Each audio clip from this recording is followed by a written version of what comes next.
We're going to look now at some dismount actions, and it's important to note, I think, that the dismount itself is probably the easiest part of the skill. What's essential is a correct, technically performed giant circle beforehand. And for boys or girls, the tap swing, the kick, is absolutely essential. The gymnast must make a kick to provide a timer for the dismount. The head should remain neutral through the bottom, and the final kick should be with the chest held in, with the feet leading the skill. We'll watch some of the girls now, see how they are.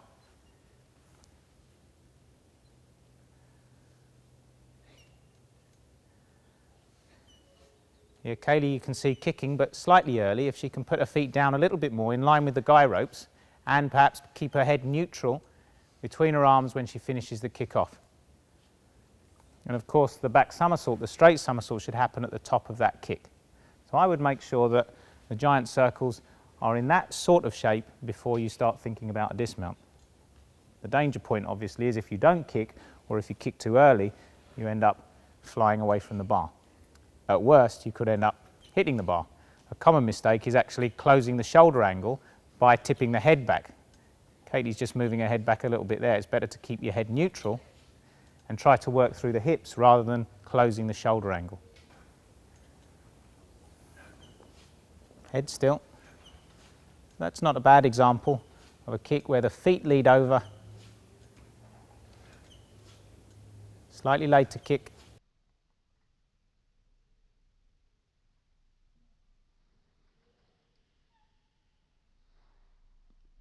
The first preparations I might do is just to check that the swing's going to be okay, that the kick is strong, the timing of the kick is correct, and that the feet are kicking upwards towards the ceiling rather than outwards with the chest sticking out. Let's see Katie doing some swings. I'll put one hand around the wrist and one hand on the back just to check the position, and I want to see the feet kicking upwards.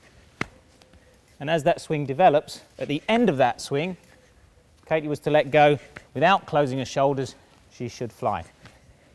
I can't stress enough the importance of making sure that the swing is correct and that the swing is safe. If the gymnast can perform a giant circle with the right kick, with the feet kicking up into a scoop shape, the straight back is relatively easy. And if you can get the giant to that position, the next step is as follows. I'll have one hand on the gymnast's wrist, the other hand at the top of their back to help stop the rotation. And I just want Kaylee to swing, kick up, point her feet to the ceiling, slightly in front of the bar, maintain that shape, and I'll just hold her and lower her onto her back in the pit.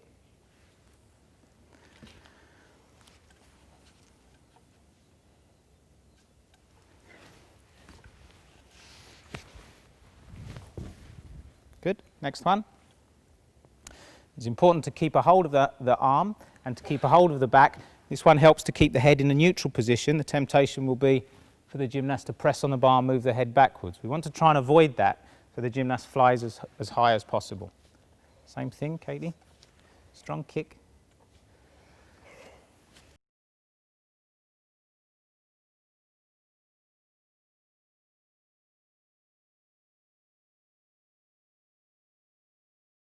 The gymnast needs to do hundreds of repetitions of this skill to make sure it's repeated the same every time. And then the coach, as he becomes more confident that the gymnast is going to repeat to the same position each time, we can think about turning over into a straight somersault. So one hand on the wrist, one hand at the top of the back.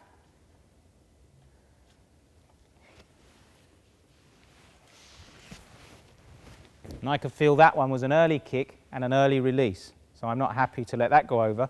My hand on the wrist was important to stop her from flying away from the bar. We need a later kick, Kaylee, and feet kicking up towards the ceiling. Same, kick your feet strong up to the ceiling. Feet up high. 1, 2. That's a better one. Well done. I'm happy with that. The next one. Same, kick your feet right up. A bit closer to me.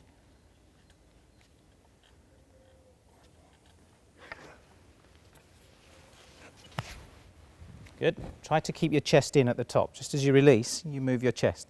Chest down, shape. Again, Kaylee.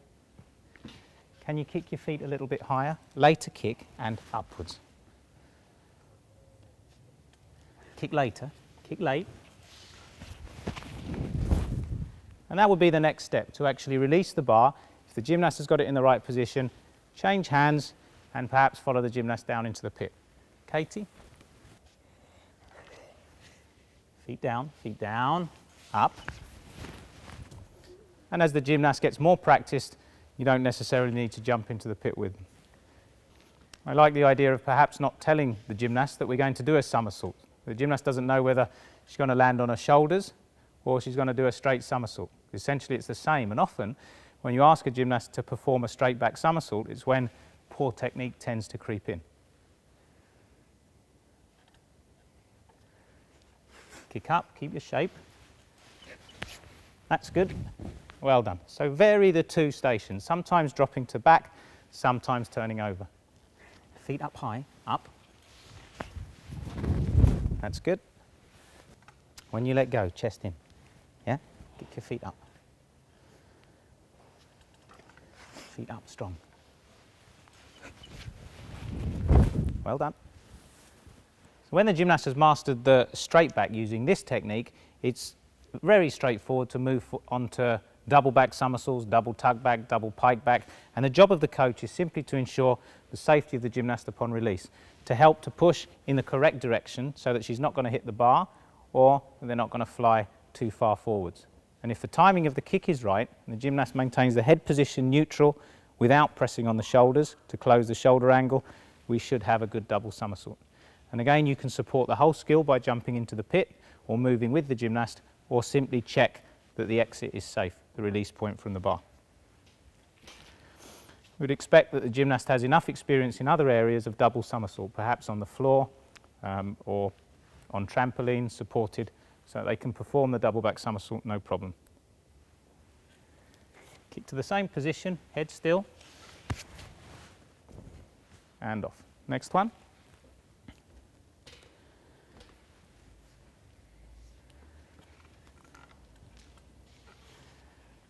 Ready? One giant. Feet down a little more. Head still. Up. Good. A little bit early with the kick that time. Needs to be slightly more feet down, and that will bring you a little closer to the bar. Okay.